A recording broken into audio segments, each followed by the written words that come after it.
Tinggal beberapa jam lagi yang ditunggu-tunggu publik ialah debat perdana Capres. Ketiga Capres Anies Baswedan, Prabowo Subianto, dan Ganjar Pranowo malam ini bakal adu gagasan seputar hukum, HAM, pemberantasan korupsi, hingga kebebasan demokrasi.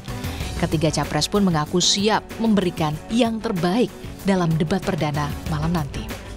Tentu saja belajar, membaca apa hal-hal yang hari ini dianggap penting terkait dengan persoalan hukum, HAM, terkait dengan demokrasi, tentu harus baca-baca. Itu yang kami kerjakan sekarang. Pak, memang sudah bukan hal yang baru Pak debat, tapi persiapannya untuk lusa apa sih Pak? Insya Allah kita persiapan, insya Allah. Hukuman untuk koruptor yang paling ini menurut Bapak? Ya, nanti para ahli hukum akan kalau Bapak ada strategi sendiri. Terima kasih. Terima kasih ya. Karena ini temanya ya tema yang pernah kita lakukan, kita alami, tinggal kita membicarakan atau fitting dengan visi misi yang ada di dalam dokumennya Ganjar Mahfud itu. Jadi besok kita akan jelaskan soal itu. Komisi Pemilihan Umum atau KPU menyebut ketiga capres akan lebih banyak berinteraksi dalam debat malam nanti. Mereka juga diberi kesempatan untuk saling sanggah. 4 segmen sendiri yang kemudian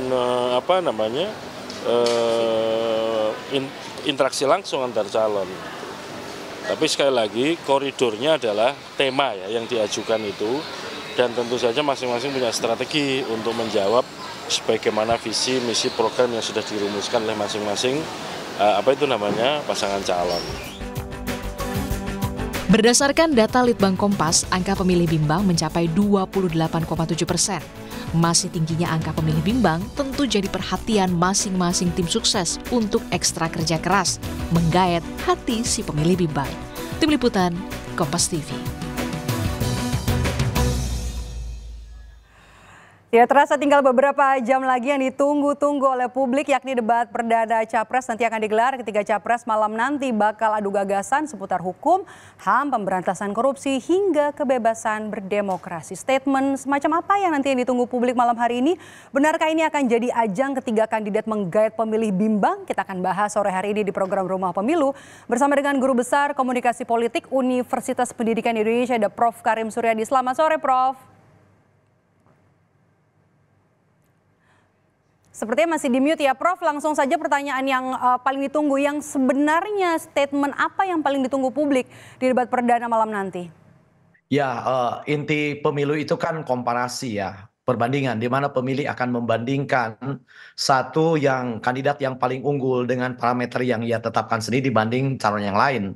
Nah, oleh karena itu maka ini adalah kesempatan emas bagi setiap kandidat untuk menunjukkan kelayakannya sebagai presiden dan wakil presiden dibanding yang lain. Oleh karena itu maka semua peranata yang ada pada debat harus dimanfaatkan. Peranata itu apa? Pelurunya hanya ada 2. Yang pertama gagasan, tawaran program dan gagasan. Yang kedua tawaran tentang kualitas karakter mereka. Biasanya yang dijual dalam gagasan itu menyangkut apa yang sudah dia lakukan, pengalaman dia di masa lalu, pengalaman dalam melayani urusan publik. Yang kedua, apa yang akan dia kerjakan. Ini program yang diturunkan dari visi misi yang berterima dengan kehendak publik. Dan yang ketiga dari gagasan itu adalah tujuan umumnya apa, common platformnya apa, yang paling menyentuh. Nah, sementara dari karakter biasanya soal bagaimana kualitas karakter dia, kualitas pribadinya, kemudian kemampuan memimpin, dan yang ketiga cita-citanya. Nah, ini semua akan diolah dalam style yang 3 fase itu. Bagaimana cara dia mengklaim, memuji, menunjukkan keunggulan dalam 3 aspek tadi. Kemudian bagaimana dia menyerang dalam pengertian, menggugat klaim-klaim tak berdasar, pernyataan palsu, pernyataan bohong, atau angan-angan. Dan yang terakhir tentu saja bagaimana ia defense, bagaimana ia mempertahankan diri dari serangan, baik mempertahankan kawannya maupun mempertahankan gagasan yang diserang. Jadi menurut saya inilah saatnya bagaimana kandidat menansapkan ide yang mudah diingat, yang menjadi bahan perbincangan publik. Terkait dengan tema hukum, HAM, pemberantasan korupsi, demokrasi, ini kan ide yang sangat cair, tema yang sangat cair, tema yang sangat aktual, soal bagaimana ketiga kandidat dalam waktu yang singkat menyampaikan gagasan yang straight to the point, dengan bahasa yang mudah diingat, dengan tone yang meyakinkan, disuguhi fakta pendukung yang bisa, satu, bisa menggugah kepercayaan audien. Yang kedua, bisa mengacak-acak emosi audien. Dan yang ketiga, bisa menunjukkan bahwa dia ini memang lebih layak dibanding yang lain, bukan karena yang lain-lain.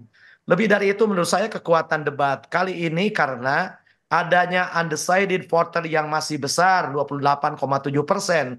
Dan menurut saya yakin hakul yakin mereka yang tergolong 28,7% itu adalah pemilih yang sangat kritis. Pemilih yang oleh elaboration likelihood model dikategorikan sebagai pemilih yang mau mengunyah informasi, mau menimbang, dan sikapnya masih terbuka untuk berubah, sikapnya untuk bergeser, sikapnya untuk mendukung atau menolak. Jadi menurut saya 28,7% itu adalah ceruk pemilih yang bisa diperebutkan.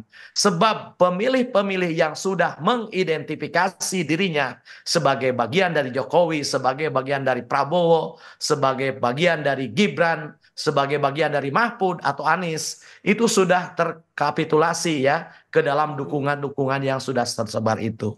Tinggal sekarang bagaimana para kandidat ini meyakinkan pemilih yang kritis, pemilih yang terbuka, pemilih yang fleksibel lewat tawaran-tawaran yang masuk akal sekaligus menarik.